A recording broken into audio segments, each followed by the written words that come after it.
Hello again. In this video we will discuss designing a survey questionnaire. In the previous video we talked about how every survey begins with a research question. You have to have a clear research question and clear objectives before you go into designing the survey questionnaire. Never begin from the survey questionnaire. In survey research, a survey is only as good as its questions. And the goal of the questions, right, is that through them we can measure the construct that we want to learn about from each respondent accurately. What does that mean? That means that the items need to measure exactly what we want them to measure. That is called validity. That the item is understood in the same way by all respondents. That means that it's a reliable item. And that the item is not leading the respondent to answer in a particular direction. That means that the item is not biased. Writing items that are valid, reliable, and non-biased is an art.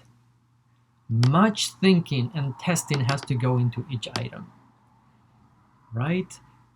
The item has to measure exactly what we want it to measure, but several things can go wrong. In this video, we'll talk about everything that can go wrong in general terms. But let's start with an example. Look at this survey item. On average, how many times a week did you smoke marijuana during the past year? Please circle one answer. 0 times, 1 or 2 times, 3 to 4 times, 5 times or more. It's a closed-ended item.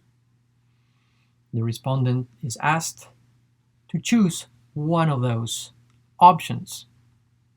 So,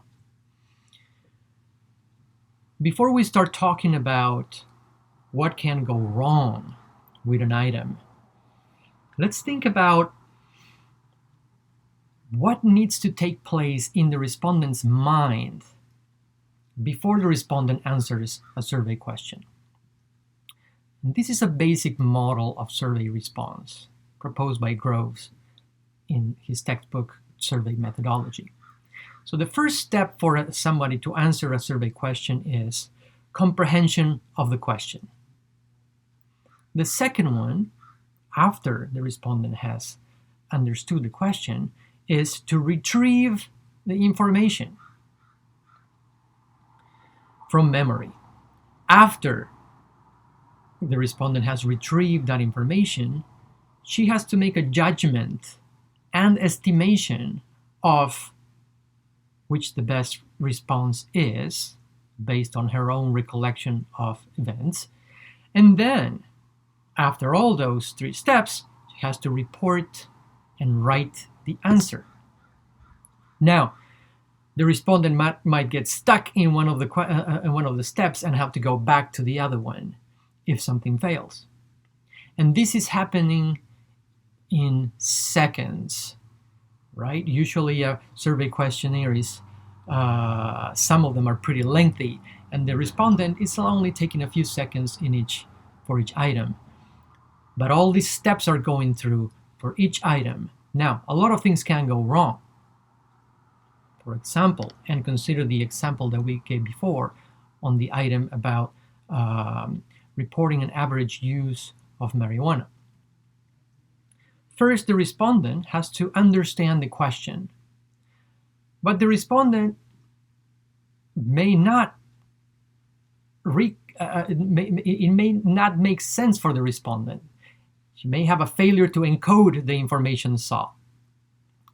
So the respondent may not be familiar with what marijuana is.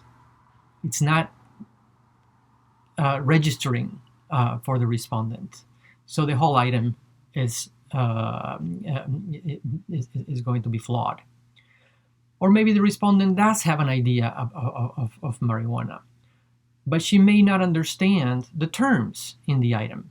For example, the item asked about how many times did you smoke marijuana, but the respondent may ask herself, What do you mean by smoke? Does that include a bong? Is it only a cigarette? Do edibles count? Does vaping count? Does a puff count as a smoke, or does it have to be a whole cigarette? Or does second smoking count?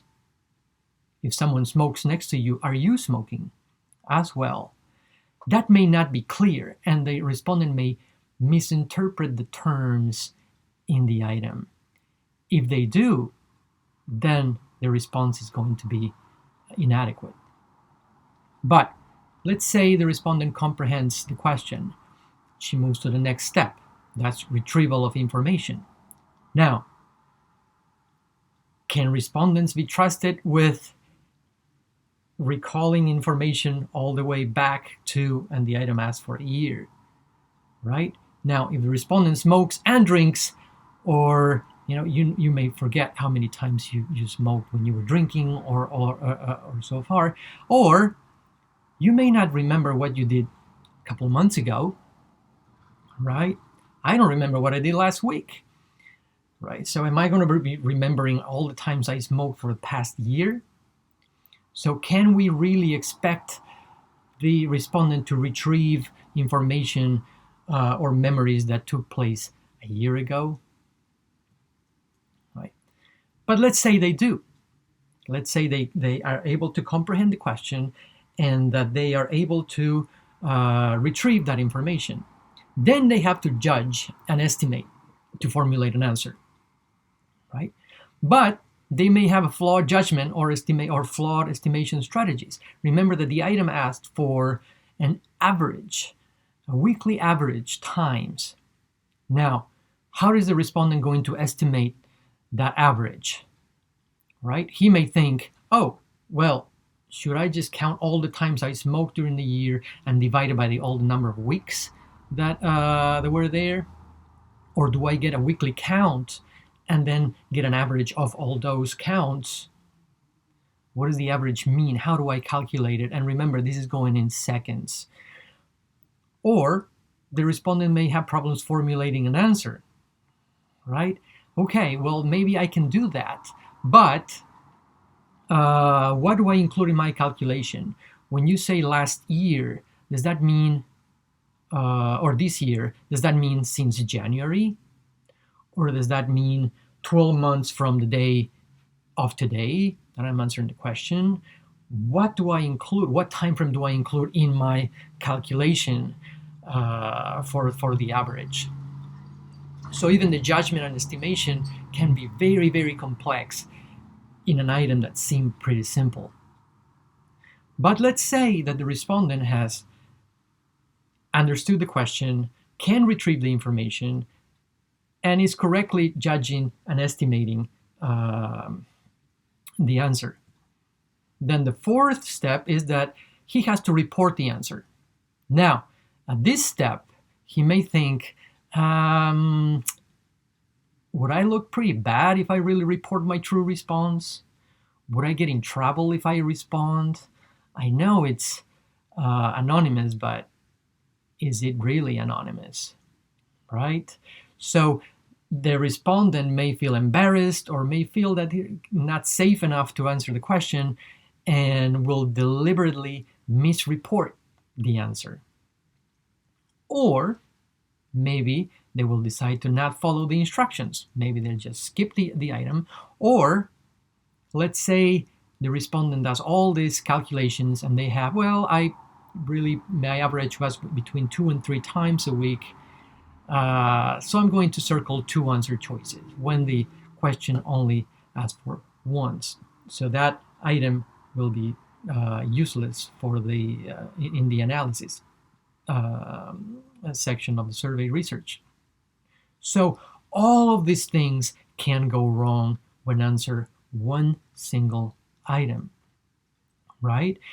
Using that little 4-step model, we see that the respondent can not encode the information sought, may misinterpret the question, may forget the answer when asked to recall past behavior, may have a flawed judgment or a flawed estimation strategy, or may have problems formatting an answer, or may willfully misreport the answer for some fear or embarrassment, or may fail to follow the instructions.